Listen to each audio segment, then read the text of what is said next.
Everyone, कैसे हो आप सब। I hope you all are doing well. तो आज हम डिफरेंशियल इक्वेशन का नेक्स्ट लेक्चर स्टार्ट करने जा रहे हैं, जिसमें हम पढ़ेंगे मेथड ऑफ अनडिटरमाइंड कोफिशिएंट। देखो, प्रीवियस लेक्चर में हमने क्या पढ़ा। प्रीवियस लेक्चर में हमने पढ़ा कि method of variation of parameter, उसके वर्किंग रूल हमने पढ़े। वर्किंग रूल के अलावा हमने कुछ क्वेश्चन को प्रैक्टिस किया था। तो देखो, method of variation of parameter में हमने क्या पढ़ा। सबसे पहले हमने उसका डेरिवेशन पढ़ा था कि जो हम u और v की वैल्यू फाइंड आउट करते हैं, वो u और v की वैल्यू एक्चुअल में कहाँ से आई, कहाँ से ड्राइव हुई। देखो, एग्जाम में तो आता नहीं है डेरिवेशन, लेकिन एटलीस्ट हमें पता तो कि जो वैल्यू हम लिख रहे हैं u और v वाला फॉर्मूला, क्या लिखते थे हम। u इजकल टू में integrate minus y two x upon में w, और v को क्या लिखते थे हम, इंटीग्रेट y1 x अपॉन में W। इसको ट्रिक भी बताई थी मैंने लर्न करने की, है ना, कि हमें रटना नहीं पड़ेगा। इसको समझने की ट्रिक देखो, जिसको नहीं पता हो प्रीवियस लेक्चर जाके देख सकते हैं, method of variation of parameter को, जिसको हमने 2 पार्ट्स में डिवाइड किया था। देखो, उसमें फिर हमने क्या पढ़ा था कि डिनोमिनेटर में W आ रहा था। W मतलब रोकिंशन। अब रोकिंशन है वो मैंने स्टार्टिंग में जब बेसिक लेक्चर कराया था हमारा, आई थिंक फर्स्ट लेक्चर या सेकेंड लेक्चर है, जिसमें मैंने ऑर्डर, डिग्री और रोकिंशन सब के बारे में बताया हुआ था। तो उसमें क्या बताया था, रोकिंशन किसके इक्वल होता है कि डिटर्मिनेंट ऑफ किसका, y1 y2, और सेकंड रो में y1 का डेरिवेटिव और y2 का डेरिवेटिव, फिर दोनों की क्रॉस मल्टीप्लाई करते थे ना। तो ये वाला मैंने देखो कल भी ड्राइव करके लिखा हुआ था। देखो कैसे निकालते हम w की वैल्यू, रोकिंशन कैसे निकालते थे w की वैल्यू की डिटर्मिनेंट y1 y2, और सेकंड रो में y1 का फर्स्ट डेरिवेटिव और y2 का फर्स्ट डेरिवेटिव क्रॉस मल्टीप्लाई कर देते थे, यानी y1 y2 डेरिवेटिव माइनस में y2 y1 डेरिवेटिव, किसकी वैल्यू होती थी, w की। तो u की वैल्यू निकाल देते थे, कैसे निकालते थे, माइनस y2 x अपॉन में w, है ना। अब w क्या कि w की जगह में ये वैल्यू सब्स्टिट्यूट कर देते थे। ऐसे v की वैल्यू क्या होती थी हमारी, y1 x अपॉन में w। तो u और v की वैल्यू निकालते हैं यहाँ से, और फिर pi किसके इक्वल होता था हमारा, u y1 प्लस में v y2, इसके इक्वल। y1 और y2 की वैल्यू हमें कहाँ से मिलती थी, जो हम कम्प्लीमेंट्री फंक्शन फाइंड आउट करते थे वहां से मिल जाती थी, और u और v की वैल्यू हम इन दो फॉर्मूलों का यूज करके निकाल लेते थे। ये दो फॉर्मूले हमारे आए कहाँ से, ये भी मैं आपको बता चुकी हूँ। क्यों, क्योंकि जब method of variation of parameter का जब मैंने फर्स्ट पार्ट कराया था, तो उसमें मैंने बताया था आपको, है ना, कि जो हमारे u और v है इनकी वैल्यू ये कैसे आई। तो जिसको नहीं पता हो तो वो डेरिवेशन भी देख सकता है। तो आज हम क्या पढ़ने जा रहे हैं, मेथड ऑफ अनडिटरमाइंड कोफिशिएंट। देखो, इतने सारे मेथड हमने पढ़े, method of variation of parameter, general method to find particular integral, या फिर मेथड ऑफ अनडिटरमाइंड कोफिशिएंट। ये सारे के सारे मेथड हम क्यों यूज करते हैं, पर्टिकुलर इंटीग्रल की वैल्यू को फाइंड आउट करने के लिए। क्यों, क्योंकि हमने देखो 5 रूल पढ़े थे पर्टिकुलर इंटीग्रल की वैल्यू फाइंड आउट करने के, लेकिन वो 5 रूल हमारे पर्टिकुलर रूल थे कि हमारा एक्सपोनेंशियल फंक्शन आएगा तभी वो रूल नंबर फर्स्ट अप्लाई होगा, है ना। साइन कोसाइन फंक्शन आएंगे तभी रूल नंबर थर्ड अप्लाई होगा। तो वो पर्टिकुलर जो रूल थे हमारे पर्टिकुलर फंक्शन के लिए थे, कि राइट हैंड साइड में हमारे कुछ पर्टिकुलर फंक्शन आए उसके लिए। तो आज हम क्या पढ़ेंगे, method of undetermined coefficient, method of undetermined coefficient and method of variation of parameter. ये मेथड हमारे मतलब पर्टिकुलर नहीं होते, हर प्रकार के क्वेश्चन है उनके ऊपर अप्लाई हो जाते हैं, जबकि जो हमने 5 रूल पढ़े वो हमारे पर्टिकुलर कोई 5 फंक्शन आएंगे उन्हीं पे अप्लाई होगा, है ना। तो हेडिंग लगाओ, method of undetermined coefficient, method of undetermined coefficients. Method of undetermined coefficient, तो ये मेथड हमारा क्या बोलता है, this method is used to find PI. PI मतलब पर्टिकुलर इंटीग्रल, कि जो हमारा मेथड ऑफ अनडिटरमाइंड कोफिशिएंट है, ये मेथड हमारा पर्टिकुलर इंटीग्रल की वैल्यू फाइंड आउट करने के लिए यूज में आता है। हमारी इक्वेशन क्या होगी इसमें, y डबल डैश प्लस में a y डैश प्लस में b y इजिकल टू में राइट हैंड साइड में कोई फंक्शन होगा x। ये x हमारा साइन कोसाइन, हमारा एक्सपोनेंशियल एक्सेट्रा, इस टाइप के हमारे फंक्शन होगा, कौन, x होगा, जहां पे हमारे where A, B are our undetermined coefficient.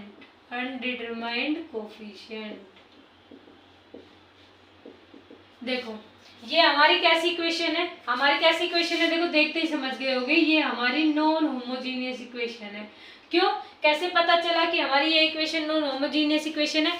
देखो होमोजीनियस इक्वेशन होते हैं उसमें हमारी राइट हैंड साइड जीरो के इक्वल आती है, लेकिन ये इक्वेशन हमारी नॉन होमोजीनियस है तभी राइट हैंड साइड जीरो के इक्वल नहीं है।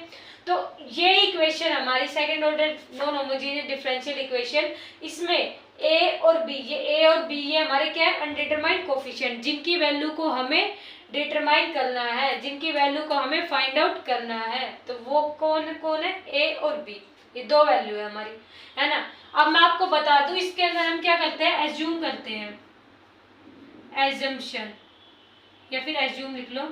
एज्यूम क्या करते हैं हम इसके अंदर, we assume trial solution to find PI. देखो हम जो मेथड ऑफ अनडिटरमाइंड कोफिशिएंट है, देखो इसमें हमने कल वो पढ़ा था, क्या पढ़ा था हमने, method of variation of parameter. उसमें भी तो हम एजम्पशन लेते थे, क्या एजम्पशन लेते थे कि हमारा पीआई किसके इक्वल होता था, u y1 प्लस में v y2, है ना। ऐसे ही इसमें हम एजम्पशन लेते हैं, क्या लेते हैं, हम एज्यूम करते हैं कि we assume trial solution to find PI. Trial solution को हम एज्यूम करते हैं किसको फाइंड आउट करने के लिए, पीआई को। अब देखो ट्रायल सोल्यूशन क्या है कि फंक्शन, कौन कौन से फंक्शन आएंगे और हम उनको क्या एज्यूम करेंगे। तो मैं लिखवा देती हूँ एक बार आपको। देखो अगर हमारे पास स्मॉल ए आ जाए तो उसको हम कैपिटल ए से रिप्लेस कर देंगे, है ना। अब ए एक्स प्लस में बी आ जाए तो इसको हम कैसे कर देंगे, कैपिटल ए एक्स प्लस में बी से रिप्लेस कर देंगे, है ना। E raise to power alpha x आ जाए तो इसको हम कैसे एज्यूम करेंगे, a e raise to power alpha x, ऐसे लिख देंगे। अब हमारे पास यदि sine a sine beta x और ए कोस बीटा एक्स, कि या तो साइन बीटा एक्स आ जाए या फिर ए कोस बीटा एक्स आ जाए, तो इन केस में हम क्या करते हैं, ए कोस बीटा एक्स प्लस में बी साइन बीटा एक्स। देखो अगर ये टर्म भी आई ना हमारी, इस पे हाथ रख लो, मैं केवल ए साइन बीटा एक्स आया तब भी हमारा यही आएगा, या फिर और ए कोस बीटा एक्स आया तब भी दो टर्म आएगी, मतलब चाहे एक टर्म आई है चाहे एक टर्म ये आए, लेकिन राइट हैंड साइड में हमारा कोस और साइन दोनों टर्म आएगी, है ना। ये चीज याद रखनी है। अब ये था ए साइन बीटा एक्स, अगर खाली साइन एक्स आ जाए तो, आप भी खाली साइन एक्स प्लस में कोस एक्स लिख दोगे। किसी को कोई डाउट नहीं होना चाहिए क्योंकि कुछ डाउट का है ही नहीं यहाँ पे, है ना। अब एक फंक्शन में लिखती हूँ a x raise to power n. अब जो मेरे लेक्चर कंटिन्यूअसली देख रहे होंगे उनके लिए नई चीजें नहीं है। क्यों नहीं है, क्योंकि जब मैंने 5 रूल आप लोगों को पढ़ाए थे तभी सारी चीजें मैंने बताई थी। साइन बीटा एक्स ये इनकी जगह ये आता है, साइन एक्स प्लस में cos x, a x raise to power n, ये रूल नंबर 2 था हमारा, किसी को याद हो तो, है ना। तो देखो इसको हम कैसे लिखेंगे, ए को कैपिटल ए से। अब a x raise to power n है ना, यहाँ पे ए है तो इसको ए एन बना देंगे हम, x raise to power n plus में, फिर ए में क्या होएगा n minus 1 x raise to power n minus 1। कहाँ तक चलेगा ये चलेगा हमारा ए नोट तक, कि जब तक हमारी ए नोट की वैल्यू ना आ जाए तब तक ये सीन हमारा चलने वाला है। तो इसके बाद हमारा नेक्स्ट फंक्शन कौन सा होगा कि a e raise to power alpha x, a e raise to power alpha x, इसके साथ मल्टीप्लाई में ए साइन, खाली साइन लिख दूं ना, है ना, खाली साइन बीटा एक्स। देखो कुछ भी हो सकता है, अभी तो मैं जस्ट लिखवा रही हूँ, ए हो तो ए और लगा देना आप, जैसे यहाँ पे ए था तो सामने ए लगा दिया था ना, a cos beta x, a cos beta x plus में बी साइन बीटा एक्स, तो आपकी इच्छा है ना। तो देखो a e raise to power alpha x की मल्टीप्लाई साइन बीटा एक्स के साथ आए, या फिर और a e raise to power alpha x के साथ हमारा कोस बीटा एक्स आ जाए, तो उसके लिए हम क्या करेंगे, देखो ये हमारा first second third fourth fifth 6 7, ये हमारा 7 चल रहा है। तो देखो चाहे a e raise to power alpha x into sine beta x आ जाए या फिर a e raise to power alpha x into cos beta x आ जाए, तो a e raise to power alpha x को कैसे लिखते हैं हम, capital a e raise to power alpha x into में। अब साइन बीटा एक्स आ जाए या फिर कोस बीटा एक्स आ जाए, तो साइन बीटा एक्स आ जाए कोस बीटा एक्स, तो उसको कैसे लिखेंगे हम, कोस बीटा एक्स प्लस में साइन बीटा एक्स। देखो कुछ रटना भी नहीं है, सेम इनसे कंपेयर कर सकते हो आप, है ना। तो ये हमारे फंक्शन आ जाएंगे। इन फंक्शन की जगह हमें ये ट्रायल सॉल्यूशन एज्यूम करने हैं।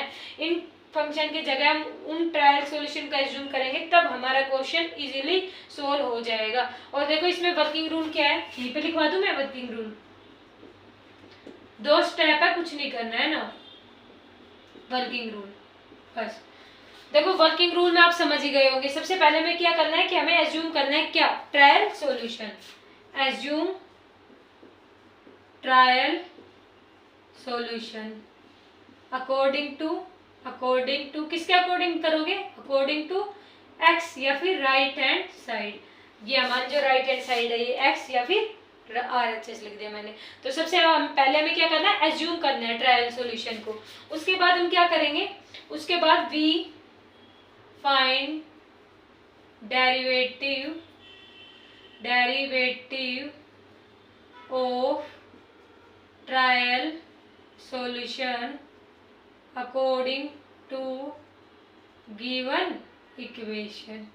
कि देखो सबसे पहले हमने एज्यूम कर लिया कि assume trial solution according to right hand side. की राइट हैंड साइड में मान लो यहाँ पे हमारे पास हो 5e⁻²x, तो उसका हम ट्रायल सॉल्यूशन ऐसे हो, मान लो कि एग्जांपल दे रही हूँ मैं, एग्जांपल हमारा x किसके इक्वल हो, 5e⁻²x हो। तो इसका ट्रायल सॉल्यूशन क्या बनेगा, पी की वैल्यू फाइंड आउट करेंगे हम, यानी कि Rx। वो क्या बनेगा ट्रायल सॉल्यूशन हमारा, देखो 5 यानी ये a है, तो इस a की जगह क्या आ जाएगा, कैपिटल A, यानी कि कैपिटल A e⁻α और अल्फा तो सेम ही है, यानी 2 और 2 सेम आएगा, 2f।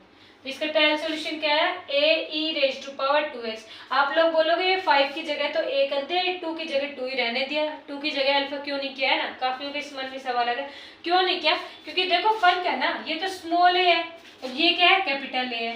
तो स्मॉल a यानी कि 5 है और कैपिटल A की जगह तो कैपिटल A आएगा, लेकिन ये अल्फा और ये अल्फा की वैल्यू तो सेम है ना, ये तो स्मॉल और कैपिटल नहीं है, ये तो सेम वैल्यू है, तो यहाँ पे 2 और 2 हमारा सेम आएगा। तो ये हमारा क्या है, ट्रायल सॉल्यूशन। तो इस ट्रायल सॉल्यूशन का हमें डेरिवेटिव फाइंड आउट करना है कितनी बार, जितनी बार हमारे क्वेश्चन में नीड हो, कि we find derivative of trial solution according to given equation. की ये इक्वेशन अभी इसमें देखो मैक्सिमम 2 टाइम्स डेरिवेटिव कर रखा है, तो हम ट्रायल सॉल्यूशन का भी 2 टाइम्स डेरिवेटिव करेंगे। तो ये समझ आया। थर्ड स्टेप में क्या करना है, substitute derivatives value in given equation. कि मान लो हमारे पास ये आ गई वैल्यू, किसकी वैल्यू, कि जैसे ट्रायल सॉल्यूशन एज्यूम किया हमने Rx इक्वल टू में a e⁻²x। इस Rx का फर्स्ट डेरिवेटिव फाइंड आउट करेंगे, सेकंड डेरिवेटिव फाइंड आउट करेंगे, उन डेरिवेटिव्स की वैल्यू को यहाँ पे गिवन इक्वेशन है इसमें सब्स्टिट्यूट कर देंगे। तो सब्स्टिट्यूट करने के बाद हमें a और b जो हमारे अनडिटरमाइंड कोफिशिएंट थे उनकी वैल्यू हमें मिल जाएगी। तो ये मेथड कौन सा है हमारा, मेथड ऑफ अनडिटरमाइंड कोफिशिएंट। तो देखो कितना इजी मेथड था ना, कुछ करना पड़ा, नहीं करना पड़ा। देखो क्या हमने क्या किया, जस्ट कुछ नहीं किया, ये इक्वेशन थी हमारी, हमें राइट हैंड साइड चेक करनी है। राइट हैंड साइड में हमारे साइन, कोसाइन, एक्सपोनेंशियल इस टाइप के कुछ फंक्शन होंगे जो मैंने लिखवा दिए। कोई छूटता है तो जब क्वेश्चन प्रैक्टिस करेंगे तब करवा दूंगी मैं, वैसे तो सारे लिखवा दिए मैंने, इतने ही होते हैं।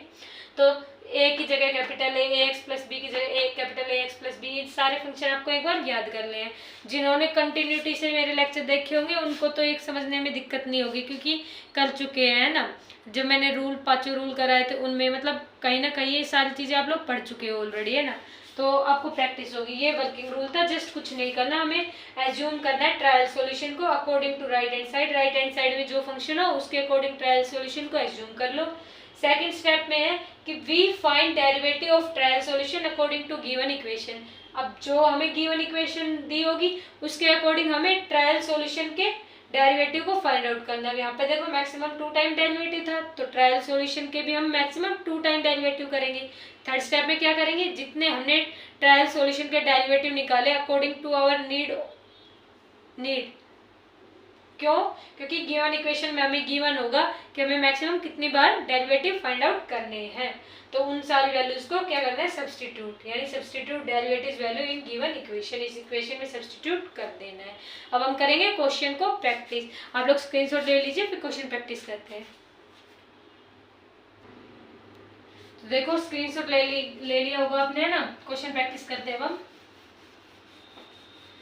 देखो आज का जो हमारा लेक्चर है ना, ये हमारा लास्ट लेक्चर है। कौन सी यूनिट का? Differential equation. जो हमारा बीएससी का सिलेबस है दिल्ली यूनिवर्सिटी के अकॉर्डिंग, उसका ये हमारा लास्ट टॉपिक है जो हमारा फर्स्ट सेमेस्टर में पूछा जाता है ना। लेकिन इसके अलावा देखो सारे टॉपिक मैंने कवर अप करा दिए, लेकिन अभी एक दो बेसिक लेक्चर बना दूंगी मैं, जो सारी प्रॉब्लम, मतलब मिक्स्ड लेक्चर जिसको हम बोलते हैं ना, कि जिसमें हमारे सारे टॉपिक कवर अप हो जाए, कि उसमें सारे को टाइप क्वेश्चन ऑफ ले लूंगी मैं, जैसे होमोजीनियस के ले लिए, लीनियर के ले लिए, कोची आइलर के ले लिए, जो हम पढ़ रहे हैं वैल्यूएशन ऑफ पैरामीटर, इनके क्वेश्चन ले लिए। तो इनके कुछ क्वेश्चन प्रैक्टिस करा दूंगी मैं, 4 से 5 क्वेश्चन, ताकि आपको आइडिया लग जाए कि कैसे क्वेश्चन गिवन होंगे, तो हम उनको कैसे अपने अकॉर्डिंग सोल्व करेंगे।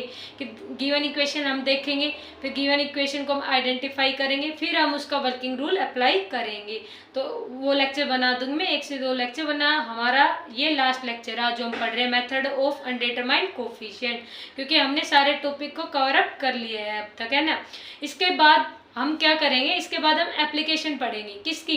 डिफरेंशियल इक्वेशन की। कि डिफरेंशियल इक्वेशन को हम कैसे अप्लाई कर सकते हैं, हमने क्यों पढ़ा है ये डिफरेंशियल इक्वेशन, है ना। तो इसकी एप्लीकेशन को हम पढ़ लेंगे। तो 1 से 2 lecture application of differential equation के बन जाएंगे। तो मैक्सिमम 4 या 5 लेक्चर रोज बनेंगे डिफरेंशियल इक्वेशन के। उसके बाद हमारा डिफरेंशियल इक्वेशन बिल्कुल कवर अप हो जाएगा। मतलब इन सारे लेक्चर्स को अगर आपने पढ़ लिया तो आप लोग इजीली सोल्व कर सकते हो।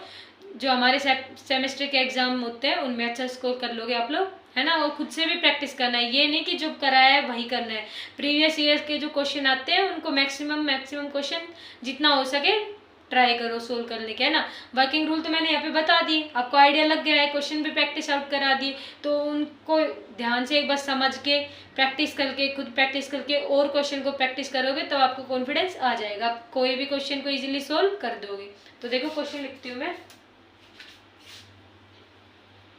क्वेश्चन है हमारा y डबल डैश माइनस में 2y dash plus 5y equal to 6e raise to power 2x। देखो ये क्वेश्चन हमारा। अब आप लोग देख के समझ गए होंगे कि ये क्वेश्चन हमारा होमोजीनियस क्वेश्चन तो है नहीं, है ना।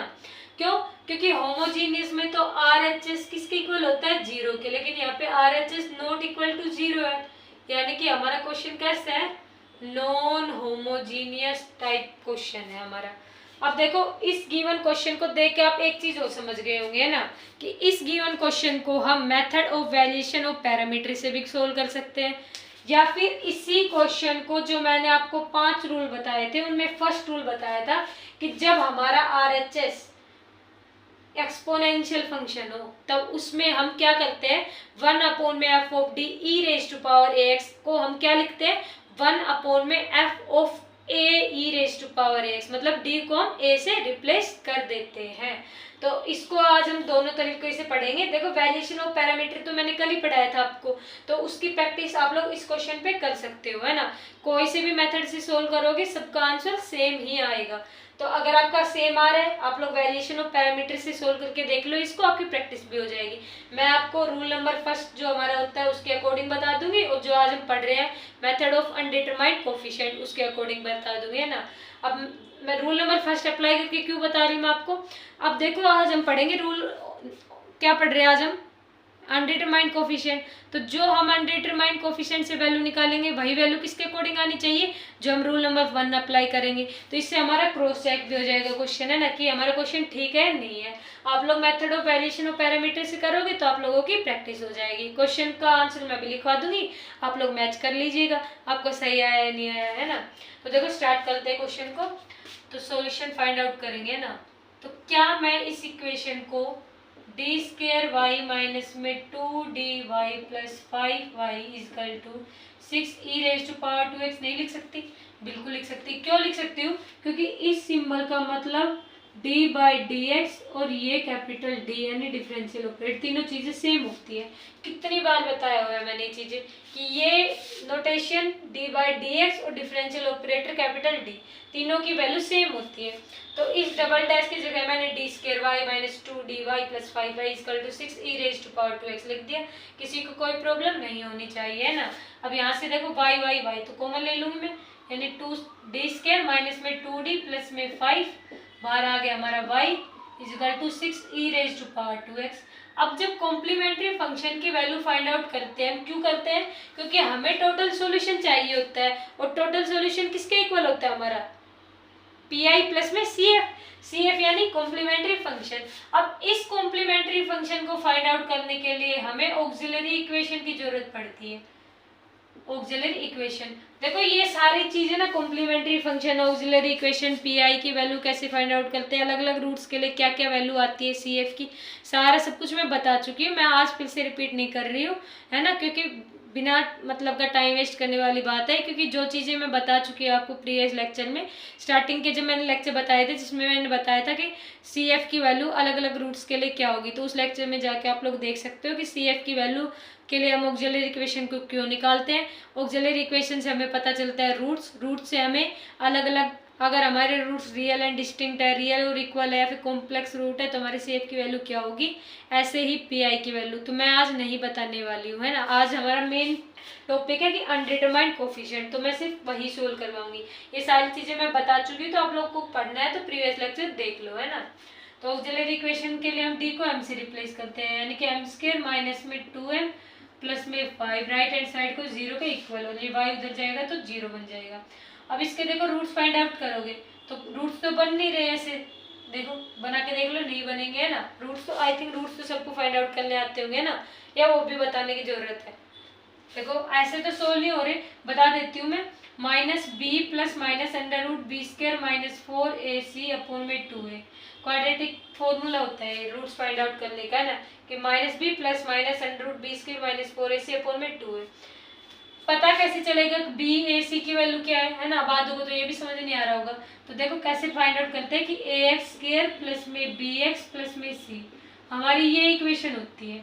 अब यहाँ पे देखो x की जगह क्या है, बस केवल m है ना, और a की वैल्यू क्या है यहाँ पे 1 है, b की वैल्यू क्या है -2 है, c की वैल्यू क्या है +5 है। तो आप लोग समझ गए होंगे a की वैल्यू 1 है, b की वैल्यू -2 है, c की वैल्यू हमारी 5।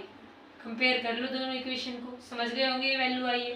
तो फॉर्मूला अप्लाई करोगे -b यानी माइनस, एक तो ये माइनस और एक b की वैल्यू -2 है, तो एक -2 वाला -2 plus minus under root b का स्क्वायर -2 का स्क्वायर करोगे तो 4 माइनस ये 4, ए की वैल्यू 1 है और सी की वैल्यू कितनी है हमारी, सी की वैल्यू है 5 अपॉन में 2a, ए की वैल्यू 1 है। इसको सोल्व करोगे क्या आएगा, माइनस माइनस क्या हो जाएगा प्लस, यानी 2 plus minus under root 4 minus में 5 इंटू 4 करोगे तो 20 अपॉन में 2, यानी कि 2 प्लस माइनस में अंडर रूट में कितना बचेगा माइनस, अंडर रूट में कितना बचा, देखो सोल्व करोगे आप लोग, 2 प्लस माइनस अंडर रूट में 4 माइनस 20 करोगे कितना आता है 16 अपॉन में 2।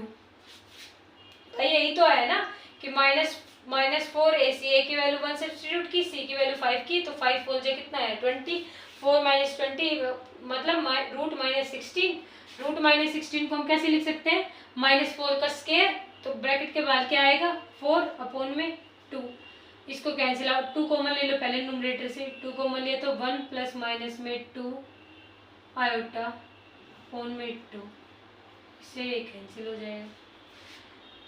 आयोटा क्यों आया, क्योंकि रूट के अंदर -16 है, देखो रूट के अंदर -16 है। अब इसको सोल्व देखो मैं फिर से बता देती हूँ, वरना फिर आप लोग बोलोगे कि ये आयोटा कहाँ से आ गया, है ना। ये था, यहाँ तक तो सबको समझ आ गया होगा कि 4 माइनस 20 किया तो कितना है माइनस में 16 रूट के अंदर। अब मुझे बताओ 2 प्लस माइनस, इस -16 को क्या मैं ऐसे लिख सकती हूँ 4 का स्क्वायर इंटू में -1, देखो एक ही बात है, 4 का स्क्वायर करोगे कितना आएगा 16 और -1 से मल्टीप्लाई करोगे कितना आएगा -16, सेम ही आया हमारा, तो कुछ फर्क नहीं पड़ा। तो इस स्क्वायर रूट से तो ये कैंसिल आउट हो जाएगा, यानी कि 4 इसके बाहर आ जाएगा, यानी 2 प्लस माइनस 4 बाहर आ गया, नीचे डिनोमिनेटर में 2 था, ये 2 था ही। अब रूट माइनस 1 बचा है, रूट माइनस 1 किसके इक्वल होता है, आयोटा के इक्वल होता है। और आयोटा स्केयर की वैल्यू कितनी होती है, -1, है ना, कि रूट -1 हमारा किसके इक्वल आया, आयोटा के। तो अब आप लोगों को समझ में आ गया होगा कि रूट -1 की जगह मैंने क्या लिख दिया है, 2 आयोटा।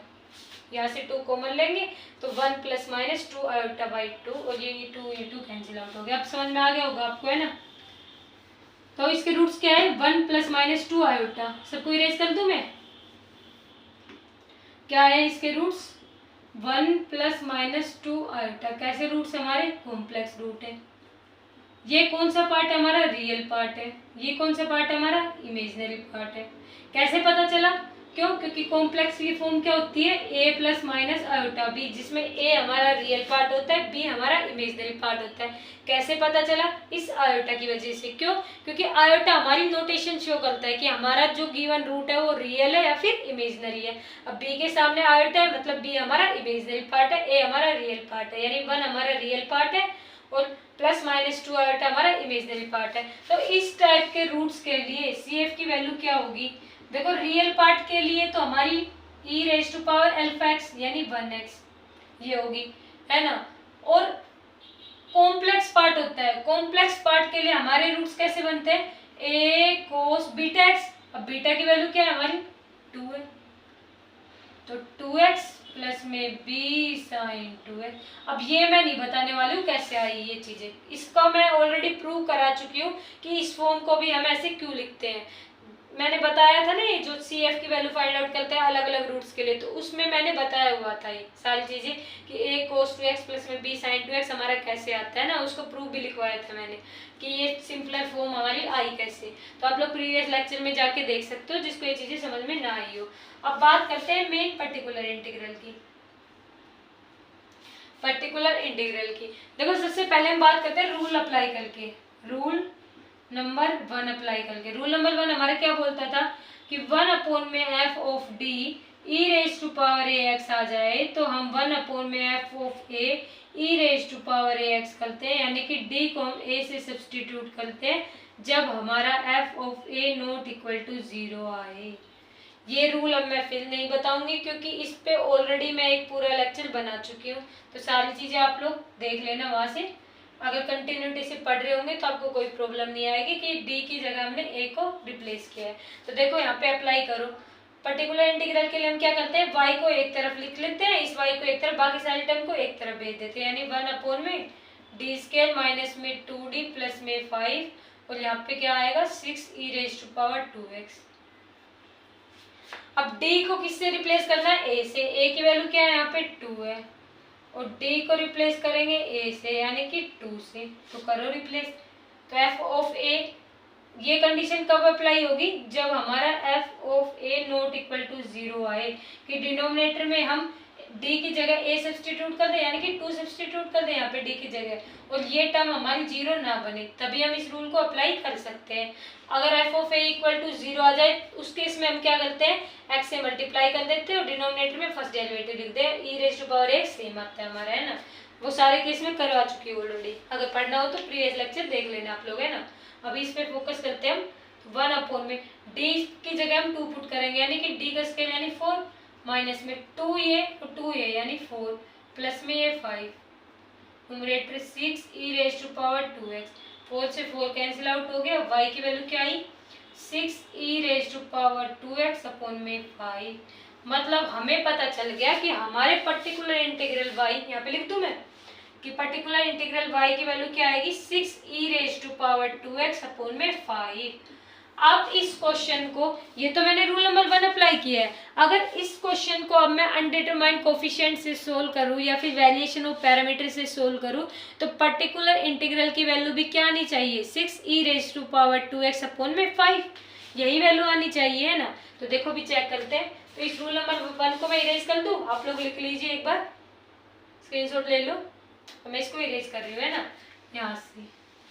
क्यों? क्योंकि हमें तो अनडिटरमाइंड कोफिशिएंट पढ़ा है आज, तो हम तो वही मेथड अप्लाई करेंगे। ये रूल नंबर 1 मैंने क्यों लिखवा दिया कि हम अपने आंसर को क्रॉस चेक कर ले। आप लोग सोल्व करके आओगे तो आप लोग भी क्रॉस चेक कर लो, तो इसलिए मैंने कराया है, ताकि अभी हम अब वैसे भी देखो हम अगर मान लो हमें अनडिटरमाइंड कोफिशिएंट के मेथड से सोल्व करना नहीं आ रहा क्वेश्चन, है ना, और हमें रूल पता है, तो आप लोग रूल भी लिख लोगे ना, तब भी आपको मार्क्स मिलेंगे पेपर में। एक तो ये फायदा हो गया। दूसरा क्या फायदा हुआ, अगर आपको थोड़ा थोड़ा आइडिया है कि अनडिटरमाइंड कोफिशिएंट कैसे निकालते हैं, ढंग से याद नहीं आ रहा, तो आप क्या करना, पहले रूल अप्लाई कर लेना। रूल अप्लाई करोगे आपको आंसर मिल जाएगा। अब पता क्या इंडिया में क्या होता है, आंसर मिल जाए तो घुमा फिरा के कहीं से भी हम आंसर को ले आते हैं, है ना, सबको पता होगा ही, तो आंसर आपको मिल जाएगा। थोड़ा सा आपको ध्यान है, थोड़ा सा ध्यान नहीं, आप लोग सोल्व करोगे, आंसर आपको गिवन है तो कहीं ना कहीं से आप लोग कर लोगे, है ना, मतलब सिस्टम है इतना तो कर ही लोगे आप लोग। तो देखो पी की वैल्यू को फाइंड आउट करेंगे। अब देखो ट्रायल सॉल्यूशन एज्यूम करते हैं हम यहाँ पे ना, ट्रायल सॉल्यूशन आर एक्स क्या एज्यूम करेंगे, देखो हमारा एक्स क्या है, यहाँ पे एक्स है हमारा 6e⁻²x। तो जब हमारा स्मॉल e⁻²x आता है तो उसको हम क्या एज्यूम करते हैं, कैपिटल e⁻²x, यानी आर एक्स हमारा क्या आएगा, कैपिटल e⁻²x। ये चीजें समझ आई कैसे लिखी मैंने, है ना। इसको इरेज कर दूं मैं, यहाँ पे लिख देती हूँ, है ना, कि e⁻² में अल्फा एक्स की जगह हम e⁻α x लिखते हैं। ये मैं बता चुकी हूँ अभी जो हमने लेक्चर स्टार्ट किया है उसके स्टार्टिंग में। तो अब क्या करना है हमें, सेकंड वर्किंग रूल में फर्स्ट स्टेप तो लिख दिया हमने कि हमने ट्रायल सॉल्यूशन लिख दिया। अब इसके डेरिवेटिव लिखने हैं according to given equation. Given equation में मैक्सिमम 2 टाइम्स डेरिवेटिव है, तो इस इक्वेशन का हमें 2 बार डेरिवेटिव करना है, यानी कि r फर्स्ट डेरिवेटिव करेंगे तो ये 2 है, ये आगे आ जाएगा, यानी कि 2a e⁻²x। डबल डेरिवेटिव करोगे आप लोग तो क्या आएगा, ये 2 एक फिर से आगे आ जाएगा, यानी कि 4a e⁻²। डेरिवेटिव तो सबको आता होगा, है ना, बीएससी का लेक्चर पढ़ रहे हैं, 11 12 की चीजें आई थिंक सबको आती होगी, मैं मान के चल रही हूँ। तो सेकंड डेरिवेटिव की है, ये फर्स्ट डेरिवेटिव की आर की वैल्यू, सारी वैल्यूज को सब्स्टिट्यूट कर दो वाई डैश की जगह। तो देखो डबल डैश की जगह 4a e⁻²x माइनस 2, ये 2 था, वाई डैश की वैल्यू क्या है, ये है 2a e⁻²x प्लस 5 वाई है, वाई की वैल्यू क्या है, a e⁻²x इजिकल टू में 6e⁻²x, ये है हमारा, है ना। अब देखो इसको फर्दर सोल्व करेंगे, यानी 4a e⁻²x माइनस में ये क्या आ जाएगा, 4a e⁻²x प्लस में 5a e⁻²x इजिकल टू में 6e⁻²x। इससे ये कैंसिल आउट हो गया, बचा क्या, 5a e⁻²x is equal to 6e⁻²x। Coefficient e⁻²x के कोफिशिएंट को कंपेयर करोगे आप लोग तो 5a हमारा किसके इक्वल आ गया, 5a हमारा किसके इक्वल आ गया, 6 के। तो a की वैल्यू हमें क्या मिली, 6/5। अब जब आपको a की वैल्यू मिल गई और ट्रायल सॉल्यूशन आपने ये एज्यूम किया था कि r(x) is equal to a e⁻²x, तो क्या आप लोग यहाँ पे, ये a ही तो था हमारा अनडिटरमाइंड कोफिशिएंट जिसको हमने डिटरमाइंड किया है, ये क्या था हमारा अनडिटरमाइंड कोफिशिएंट whose, ये तो आप लोग लिख लोगे, है ना, ये तो whose वैल्यू इज डिटरमाइंड। देखो मैं, है ना, वर्डिंग्स नहीं लिखवा रही हूँ, मैं आपको जस्ट समझा रही हूँ, ये तो वैसे भी आप लोग लिख लोगे, आपको समझ आ गया कि a इजिकल टू 6/5। इस a की वैल्यू को तो हमें फाइंड आउट करना था, हम a और b की वैल्यू तो फाइंड आउट करते हैं। इस क्वेश्चन में b का यूज नहीं हुआ, लेकिन मान लो अगर हमारा फंक्शन ये होता cos βx आ जाता, तो हम क्या करते हैं, a cos βx प्लस में b sin βx, ये आता है, तो इसमें हम a और b दोनों की वैल्यू फाइंड आउट करते हैं, है ना। इस क्वेश्चन में एक्सपोनेंशियल फंक्शन था तो सिर्फ केवल a की वैल्यू फाइंड आउट करनी थी, तो a हमारा क्या था, undetermined coefficient whose value is determined, जिसकी वैल्यू हमने फाइंड आउट की। ट्रायल सॉल्यूशन ये था, इसमें a की वैल्यू को सब्स्टिट्यूट कर दो, a की वैल्यू क्या है हमारी 6/5, ये क्या है e⁻²x। अब मिला हो आप लोग आंसर, अनडिटरमाइंड कोफिशिएंट के तरीके से ये आया, रूल को अप्लाई किया था तब ये आया था, दोनों आंसर मैच कर रहे हैं, इसका मतलब हमारा आंसर बिल्कुल करेक्ट है। टोटल सॉल्यूशन आप लोग अब लिख ही सकते हो। टोटल सॉल्यूशन कैसे लिखोगे, CF प्लस में PI, जो हमारे CF की वैल्यू आई थी e⁻⁴ में 1x a cos 2x plus b sin 2x, इसके प्लस में 6/5 e⁻²x लिख दो, वो आपका क्या मिल जाएगा, टोटल सॉल्यूशन। तो देखो क्वेश्चन कितना सिंपल था, है ना, कि y डबल डेरिवेटिव माइनस में 2y dash plus 5y equal to 6a⁻²x। आपको CF की वैल्यू फाइंड आउट करना आता है, क्योंकि कितनी बार कर चुके हैं, प्रीवियस लेक्चर में देख लेना, आप लोग समझ आ जाएगा। वैसे इतनी प्रैक्टिस के बाद आई थिंक आपको रट जाना चाहिए मेथड ही, है ना। अब ट्रायल पर्टिकुलर इंटीग्रल के लिए आपने ट्रायल सॉल्यूशन को एज्यूम किया। यही क्यों एज्यूम किया हमें, क्यों, क्योंकि हमें एक्सपोनेंशियल फंक्शन गिवन था, और एक्सपोनेंशियल फंक्शन के लिए हम यही ट्रायल सॉल्यूशन को एज्यूम करते हैं। ये आपको मैंने लिखवा दिए थे कि कौन से फंक्शन के लिए हम कौन से ट्रायल सॉल्यूशन को एज्यूम करते हैं। फिर क्वेश्चन में सेकंड स्टेप वर्किंग रूल क्या था कि डेरिवेटिव निकालने कितनी बार, जितनी बार हमें गिवन इक्वेशन में 2 बार तक थे डेरिवेटिव, तो हमने फर्स्ट डेरिवेटिव निकाला, सेकंड डेरिवेटिव निकाला, in first derivative second derivative और इनकी वैल्यूज को हमने यहाँ पे सब्स्टिट्यूट किया। यहाँ से हमें Rx जो हमारा ट्रायल सॉल्यूशन हमने एज्यूम किया था उसकी वैल्यू हमें यहाँ से मिल गई, जो किसकी वैल्यू होती है, पर्टिकुलर इंटीग्रल की वैल्यू। तो आज का लेक्चर हम यहीं पे स्टॉप करते हैं। आई होप आज का लेक्चर आपको समझ में आया होगा। हमारा जो डिफरेंशियल इक्वेशन है, देखो बुक के हिसाब से देखे तो हमारा कंप्लीट हो चुका है अभी, है ना, सेमेस्टर के हिसाब से भी देखे, बस इसके एप्लीकेशन बच रही है, एप्लीकेशन ऑफ डिफरेंशियल इक्वेशन, जो अलग से चैप्टर गिवन है हमारे बुक में। यानी कि ये जो हमारा चैप्टर था सेकंड ऑर्डर डिफरेंशियल इक्वेशन, ये हमारा बिल्कुल कंप्लीट हो चुका है। इसके बाद थर्ड जो हमारा चैप्टर कोची-ऑयलर था, method of variation of parameter और अनडिटरमाइंड कोफिशिएंट, ये भी हमारे कंप्लीट हो चुके हैं। अब बात करेंगे हम एप्लीकेशन ऑफ डिफरेंशियल इक्वेशन की, और 1-2 लेक्चर मैंने बोला था आपको जैसे कि हम जो मिक्सअप क्वेश्चन ले आएंगे, कि सारे मेथड से 1-1, 2-2 क्वेश्चन उठा लिए, आपको समझ भी आ जाएगा कि उनको कैसे हमें आइडेंटिफाई करना है कि कौन सा क्वेश्चन हमारा किस टाइप से सोल्व होगा, है ना। तो आज का लेक्चर यहीं पे स्टॉप करते हैं। Please share and subscribe my channel. देखो आप लोगों का ही चैनल है ना, आप लोगों के लिए ही मेहनत करती हूँ मैं, तो आप लोग देखो सपोर्ट करोगे मुझे तो मुझे भी मोटिवेशन मिलेगा, और अच्छा कंटेंट लेके आऊँगी मैं आप लोगों के लिए। अच्छे क्वेश्चन प्रीवियस ईयर जो क्वेश्चन आए हुए हैं पेपर में वो लेके आऊँगी, सोल्व कराऊंगी फिर, है ना। आपको कोई डाउट हो तो मैंने बोला हुआ है कि कमेंट में आप लोग लिख दीजिए, कोई डाउट हो किसी क्वेश्चन में तो सोल्व कर दूंगी मैं। जब डाउट क्लास होगी तो उसमें सारे के जो आपके डाउट है उन क्वेश्चंस को सोल्व